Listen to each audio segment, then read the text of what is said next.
2024 లేదా 25లో డిగ్రీ లేదా బీటెక్ చదివారా? సాఫ్ట్‌వేర్ జాబ్ కోసం ఎదురు చూస్తున్నారా? అయితే కోడ్ జ్ఞాన్ 100 డేస్ కోర్సులో చేరండి. జాబ్ సాధించండి. శరీరం బానే ఉన్నా కూడా మనసు ఎందుకు అలసిపోతుంది? ప్రీవియస్ ఎపిసోడ్‌లో మీరు చెప్పారు. మనసుకి అలాగే శరీరానికి కనెక్షన్ ఉంటుంది అని. బట్ దీన్ని బట్టి మనం ఏం అర్థం చేసుకోవచ్చంటారు? ఇలాంటి స్టేజ్ ఉంటే సైకాలజికల్‌గా ఏమంటారు సార్? జెనెటికల్‌గా అంటే ఎనటామికల్‌గా మనకి తల్లిదండ్రుల నుంచి వచ్చిన శరీరం ఆరోగ్యంగా ఉండుండొచ్చు. బట్ మానసికంగా తీసుకుని మనం శరీరంలోకి ప్రాబ్లమ్స్‌ని నింపుతాం. ఫర్ ఎగ్జాంపుల్ కొత్త వెసెల్ కొనుక్కున్నాం. కొత్త గిన్నె ఏదైనా కొనుక్కున్నాం. మంచిది స్టెయిన్‌లెస్ స్టీల్ కొనుక్కున్నాం. కానీ ఒక చోట పడేస్తే దాని చుట్టూ బూజొచ్చేస్తుంది. ఓకే. అలాగా మనస్సు ఒక థాట్ ప్రాసెస్‌లోకి వెళ్ళిపోయి రాంగ్ కండిషనింగ్స్‌లోకి వెళ్ళిపోతే ఆటోమేటిక్‌గా బాడీ స్లోగా డిమినిష్ అయిపోతుంది. హ్మ్. మన శరీరానికి అన్నీ తెలుసు. నేను మళ్ళీ ఈ మాట ఎప్పుడూ చెప్తుంటాను. Body knows everything. మైండే తెలుసు అని అనుకుంటుంది. సో, ఇది బాగా అర్థం చేసుకున్నావు. శరీరానికి ఆకలి తెలుసు. ఎంత ఊపిరి తీసుకోవాలి నువ్వు సినిమా చూస్తూ నువ్వు మర్చిపోయినా నీ శరీరానికి తెలుసు ఎంత ఊపిరి తీసుకోవాలో. ఓకే. సడన్‌గా నువ్వు కాసేపు కూర్చున్నట్లా ఉండు. కార్బన్ డయాక్సైడ్ పేరు ఎక్కువైపోగానే అని అని మన బాడీ అనేస్తుంది. ఆటోమేటిక్‌గా నీ బాడీకి తెలుసు ఎలా యెస్ సర్వైవ్ సార్. కావాలో. అవునవును. మీరు నమ్మరు. ఏదైనా ఎమర్జెన్సీ కండిషన్ వస్తే బాడీ న్యాచురల్ పొజిషన్ ఎక్వైర్ చేసుకుంటుంది. ఫర్ ఎగ్జాంపుల్ ఎవరికైనా ఊపిరి తీసుకోవడం కష్టమైతే వాళ్ళు ఆటోమేటిక్‌గా అని వంగిపోతారు. హ్మ్. బాడీ నోస్ కరెక్ట్‌గా ఎలా పొజిషన్ అవ్వాలో. ఇప్పుడు మేము ఏదైనా ఎమర్జెన్సీస్ ఉంటే మేము పీఏబీసీ, పీసీఏబీ అని చెప్తాం. పొజిషన్, సర్క్యులేషన్, ఎయిర్‌వే, బ్రీతింగ్ అని. ఓకే. పాయింట్ ఏంటంటే బాడీ న్యాచురల్ పొజిషన్ ఎక్వైర్ చేసుకుంటుంది. ట్రూ. ఇప్పుడు రోడ్డు మీద యాక్సిడెంట్ అవ్వగానే అందరూ పడుకోబెట్టి నీళ్లు నోట్లో పోసేస్తుంటారు. అవి తప్పులు చేయకూడదు. ఎందుకంటే బాడీ నోస్ న్యాచురల్‌గా ఏ పొజిషన్‌లో ఎక్వైర్ కావాలో. వాడు ఇలా తిరిగి సైడ్‌కి పడుకుంటాడు. You will know it. Okay. So, బాడీకి తెలుసు. ఇది నంబర్ 1. సెకండ్, మైండ్‌లో ఎప్పుడైతే ఎక్కువ టైం స్పెండ్ చేసేస్తుంటామో బాడీ స్లోగా ష్రింక్ అవ్వడం స్టార్ట్ అవుతుంది. రీసెంట్‌గా there was a fantastic study. ఎందుకు స్టడీ అని చెప్తున్నానంటే మన వాళ్ళకి ఎప్పుడో తెలుసు. కానీ స్టడీ, సైంటిఫిక్ అని పదాలు వాడితే కానీ నమ్మలేని మన విద్యలని మనం నమ్మలేని స్థితిలో ఉన్నాం. అందుకని చెప్తున్నాను దట్ నువ్వు ఎన్ని రన్నింగులు చేయి, ఎక్సర్సైజులు చేయి, ఎంత బ్యూటిఫుల్ మనకి ఆహారంలో ఫ్రెషెస్ట్ చాలా గొప్ప ఆహారం తిను. అన్ని మొత్తం పారామీటర్స్ అన్నీ మెజర్ చేసుకో. అయినా కూడా ఒక్క నెగెటివ్ థింకింగ్, స్ట్రెస్, యాంగ్జైటీ వల్ల నీ ఏజ్ 15-20 ఇయర్స్ పడిపోతుంది. Only by anxiety and stress. హుహు. మళ్ళీ మొత్తం డైట్ మెయింటైన్ చేయి, ప్రాపర్‌గా అన్నీ చేయి, రన్నింగ్, ఏది ఎక్సర్సైజ్ అన్నీ వర్కౌట్ చేయి. అవ్వదు. అందుకని థాట్స్, నీ mind health is very, very important. ఈ రోజుల్లో అయితే అన్ని ప్రాబ్లమ్స్‌కి క్యాన్సర్‌తో సహా అన్నిటికీ స్ట్రెస్ కారణం. మీరన్నట్టుగానే సార్. అంటే మనకేదన్నా ఒక ఆలోచన ఉంది అంటే మనం ఏ పని చేయలేం. చేయడానికి కూడా ఇంట్రెస్ట్ రాదు. అంతే. ఎంత హెల్తీగా ఉండి, ఎంత ఆ! హట్టాకట్టా ఉన్నా మనకి ఒకసారి అలాంటి థాట్ వచ్చింది అంటే it will pin us down. Okay. So, very, very important. ఇది గుర్తుపెట్టుకొని మెంటల్లీ ఏదైతే ప్రాబ్లమ్స్ ఉంటాయో అదే చిన్న యాంగ్జైటీ, స్ట్రెస్ నుంచి కావచ్చు. It can go into the body compulsory. దీంతో పాటు నేను ఈ ఏదైతే మనకు అన్‌కంట్రోల్డ్‌గా ఇట్లాంటి ప్రాబ్లమ్స్ వస్తూ ఉంటాయో వీటి యొక్క కారణాలు లిస్ట్ ఔట్ చేసుకుంటే హ్మ్. ఫిజికల్, ఎమోషనల్, స్పిరిచ్యువల్, ఆ స్పిరిచ్యువల్‌లోనే దేర్ ఆర్ సో మెనీ ఇంటర్ కనెక్టెడ్‌గా spatial spiritual, okay, time spiritual, దాని తర్వాత కాస్మాస్ స్పిరిచ్యువల్, ఇట్లా చాలా ఉంటాయి. అందులో ఫస్ట్ ఎప్పుడైనా చూడండి స్పిరిచ్యువాలిటీ అనేది మనకు ఒక పర్టిక్యులర్ ప్లేసు, స్పేషియల్ స్పిరిచ్యువల్ అంటాం. కరెక్ట్‌గా ఒక టెంపుల్‌కి వెళ్ళడం కానీ, ఒక గర్భగుడి, ఇట్లాగా ఒక పర్టిక్యులర్ ఒక మనకొక పొజిషన్ ఇచ్చారు. సో, అలాంటి స్పిరిచ్యువాలిటీకి కనెక్టెడ్ లేని వాళ్ళు తొందరగా ఇట్లాంటి ప్రాబ్లమ్స్‌లో పడిపోతారు. మనని పుష్ చేయడం కానీ, ఆర్ వేరే వాళ్ళని పుష్ చేయడం కానీ చేస్తారు. సో, ఇది చాలా చాలా ఇంపార్టెంట్. సైకలాజికల్‌గా మనం బావుండాలి అంటే హ్మ్. Some small format of spiritual మార్గం ఉండాలి.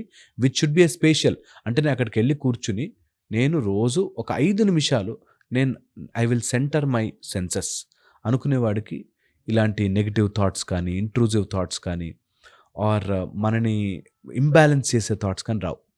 ఓకే, చాలా చాలా ఇంపార్టెంట్. నెక్స్ట్ వచ్చేసి టైం స్పిరిచువాలిటీ. టైం స్పిరిచువాలిటీ అంటే ఒక పర్టికులర్ టైం పీరియడ్లో నేను మళ్ళీ నా కాన్షియస్నెస్ని ఆ స్పిరిచువల్ ఫోర్స్ మీద తీసుకొస్తాను. Is very very important. అందుకనే మనకు ఒక ముహూర్తం పెట్టి, బ్రహ్మ ముహూర్తం అనో, లేకపోతే మార్నింగ్ టైం చేయాలి అనో, సాయంత్రం సాయం సంధ్య అనో, లేకపోతే మాధ్యాహ్నిక సంధ్య అనోలో టైం పెట్టారు. ఎందుకంటే your body is always tuning to the time. నువ్వు ఎక్కడ ఉన్నా నీ బాడీ క్యాలిబ్రేట్ చేసుకుంటుంది. ఏ టైము, మెలుకోవాలా, పడుకోవాలా, ఏంటి అని క్యాలిబ్రేట్ చేసుకుంటుంటుంది. సో ఆ చిన్న సటిల్ ఆఫ్ ఫోర్స్ ఆఫ్ లైఫ్ని మనుషులమే మర్చిపోయాను తెలుసా. అన్ని రకాల జీవ జంతు రాసులు అన్నిటికీ తెలుసు. ఎందుకో మనిషే మేబీ డబ్బు కోసమో, మేబీ ఏదో జరగాలని దానికోసమో ఇంత లోపల లైఫ్ ఫోర్స్ని మర్చిపోయాడు. అది ఎప్పుడైతే టచ్ చేస్తామో you are progressing further. So మనసేమో అలసిపోతూ ఉంటుంది, శరీరం బాగానే ఉన్నట్టుగా కనిపిస్తూ ఉంటుంది. అంటే ఈ సిమ్టమ్ని ఎలా గుర్తించాలి సార్? ఫస్ట్ వచ్చేసి ఇలాంటి సిమ్టమ్స్ నీకు థైరాయిడ్ రూపంలో, ఆహా, చాలా మందికి థైరాయిడ్ లాస్ట్ వరకు గుర్తుపట్టరు. అవును. సో థైరాయిడ్ రూపంలో, అడ్రినల్ గ్లాండ్ అని కిడ్నీల మీద ఒక చిన్న cap like structure, adrenal gland రూపంలోనూ, స్టమక్ అప్సెట్ రూపంలోనూ. ఓకే, అంటే గట్ బాగుండదు వీళ్ళకి, ఏం చేసినా కాన్స్టిపేషన్ కానీ, డయేరియా కానీ, తిన్నది అరగకపోవడం, ఎసిడిటీ, ఐబిఎస్ ఇలాంటి ప్రాబ్లము అన్నీ అవాయిడ్ చేస్తున్నానండి, అన్నీ చేస్తున్నా. నేను కూల్ డ్రింకులు తాగేవాడిని మానేసా, బిర్యానీ అయినా ఏంటో స్టమక్ బాగాలేదు. This is all psychologically seeping into your body. Okay, so thyroid check చేసుకుంటూ ఉండాలి. హార్మోనల్ చేంజెస్, ఫస్ట్ నీ బాడీని ఎఫెక్ట్ కొట్టేది హార్మోనల్ చేంజెస్. సో దాన్ని చూసుకోవాలి. ఓకే, ఇది చాలా చాలా ఇంపార్టెంట్. ఫిజికల్గా నీ శరీరంలోకి వచ్చేది. నేను మానసికంగా కూడా చెప్తాను. మానసికంగా ఒక స్టక్ థాట్ నీకు రిపీటెడ్గా లూప్లో వస్తూ ఉంటుంది. అది నిద్రలో కూడా చాలా ప్యాటర్న్గా వస్తుంటుంది. కళల రూపంలో మారినా ఒకరోజు స్నేక్ అని వస్తుంది, ఒకరోజు కార్ అని వస్తుంది, ఒకరోజు ఎవరో నన్ను పుష్ చేసేసారని వస్తుంది. ఇలా రిపీటెడ్గా థాట్స్ రూపంలో వస్తుంటాయి. అది స్లీప్లో కూడా వస్తుంటాయి. ఓకే, అది ఎంత మంచి నిద్రపోయినా కూడా లేవగానే అలసిపోయినట్టుంటారు.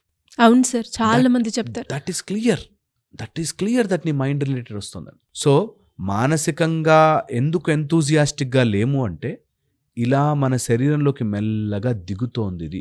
It is just like coffee decoction వచ్చినట్టే. ఫిల్టర్ కాఫీ తాగినప్పుడు పైన స్లోగా డికాషన్ వచ్చినట్టు నీ లోపలికి స్లోగా వచ్చేస్తుంది.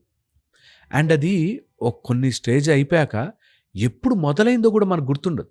ఎప్పుడు వచ్చిందో నా లైఫ్లోకి ఇట్లాంటి ప్రాబ్లం అని మనకే తెలియదు. సో అందుకని శరీరం బాగానే ఉన్నట్టుగా అనిపిస్తున్నా మానసికంగా వీక్ అయిపోతూ ఉంటారు. ఎలా సార్ మరి దీని నుంచి బయటపడే మార్గం ఉందంటారా? ఓ బ్యూటిఫుల్ మార్గాలు. ఇప్పుడు మీరు చెప్తూ ఉంటే ఎంతో మంది కూడా ఇలాంటి ప్రాబ్లంతో సఫర్ అయిన వాళ్ళు చాలా మంది ఉన్నారు. ఎలా అవ్వాలో తెలియదు, ట్రై చేసాము మాకు రిజల్ట్ లేదు అనుకునే వాళ్ళు కూడా ఉంటారు. ఎలా ఓవర్కమ్ అవ్వాలి? First and foremost thing awareness. దీని గురించి తెలుసుకోవాలి. దీన్ని నిజము, ఇదొక ఫైట్, నేను ఫైట్ చెయ్యాలి అని అర్థం కావాలి. ఓకే, ఒక 10 రోజుల్లో మిరకల్స్ వస్తాయి. నేను ఎప్పుడు చెప్తాను ఆ కోర్సులో, మాయమంత్రాలు చేసేస్తాం, మ్యాజిక్లు అయిపోతాయి. వద్దు, మీరు ట్రై చేయొచ్చు, మెథడ్స్ ఉన్నాయి, సాధన చెయ్యండి. ఓకే, అండ్ మిగతాదంతా ఆయన చూసుకుంటాడు పరమాత్మ. మన ప్రయత్నం, మానవ ప్రయత్న లోపం ఉండకూడదు. వస్తుందా రాదా భగవంతుడి దయ. సో ట్రై చేయండి. నెంబర్ 1, మన కోర్సులో నేను బ్యూటిఫుల్ మెకానిజమ్స్ తయారు చేశాను వీటికి. మా గురువు గారు చెప్పినవి, వీటన్నిటికీ దేర్ ఆర్ మెథడ్స్. ఓకే, ఈ మెథడ్స్ని ఒక ఇన్స్ట్రక్టర్ రూపంలో, గురువు అనని నన్ను నేను, బట్ ఒక ఇన్స్ట్రక్టర్ రూపంలో తెలుసుకుని దాన్ని అప్లై చేస్తే ఖచ్చితంగా బయటకు వస్తాం. ఓకే, అది వెరీ వెరీ ఇంపార్టెంట్ తెలుసుకోవడం.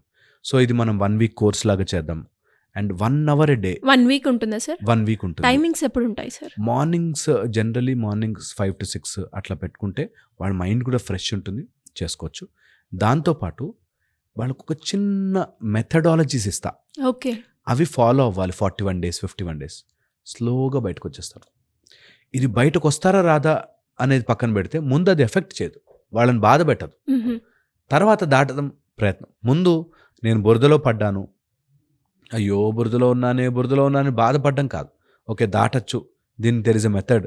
ఈ డ్రెస్ తీసేసి కొత్త డ్రెస్ వేసుకోవచ్చు, అనేది తెలిస్తే మెల్లగా బయటకు వస్తాను. అంటే సపోర్ట్ ఉంటుందా సార్? ఈ 41 డేస్ మీ గైడెన్స్ ఉంటుందా? 41 డేస్ నా పర్సనల్ గైడెన్స్ ఇస్తాను. ఎలా ఎప్పుడు ఏ డౌట్ ఉన్నా సరే నేను ఆన్సర్ చేస్తాను. And I will tell them there are methods for it. Okay. వీళ్ళు ఓన్లీ థింగ్ వీళ్ళు తెచ్చుకోవాల్సింది తెలుసా? Open mind. ఓకే మీరు చెప్పారా, నేను చేసి చూస్తా అనే ఓపెన్ మైండ్తో వస్తే డెఫినెట్లీ హెల్ప్. ఎలా సార్ రిజిస్టర్ అవ్వాలి అంటే ఏ విధంగా ఉంటుంది? కింద Classes మనకి కి? నెంబర్లు ఇస్తారు అండ్ రిజిస్టర్ అవ్వండి. రిజిస్టర్ అయ్యాక what ever the details they fill చేశాక మొత్తం మన గ్రూప్లో, వాట్సాప్ గ్రూప్లో యాడ్ అయ్యాక దెన్ వీ కెన్ అక్కడి నుంచి వాళ్ళ లింక్స్ కానీ అవన్నీ మనం పెడదాం. అండ్ ఇది రిజిస్టర్ అవ్వడానికి మన నెంబర్స్తో పాటు ఫస్ట్ అండ్ ఫార్మోస్ట్ థింగ్ మైండ్ని నేను చెయ్యలేనేమో, మధ్యలో వదిలేస్తానేమో అనే ఫియర్ని బయట పెట్టేశాను. చేసి సిన్సియర్గా చేస్తాను అనుకుంటే ఎలాంటి థాట్స్ అయినా, మెంటల్లీ ఎంత వీక్ ఉన్నా, lethargy, laziness, boring, dull, sadness అన్నిటి నుంచి బయటకుతాం. And I'm very blessed sir. ఇలాంటి టాపిక్స్ని మీతో షేర్ చేసుకోవడం, మీ జ్ఞానాన్ని కూడా నేను అంటే పంచుకోవడం. Anyways thank you sir. Thank you so much.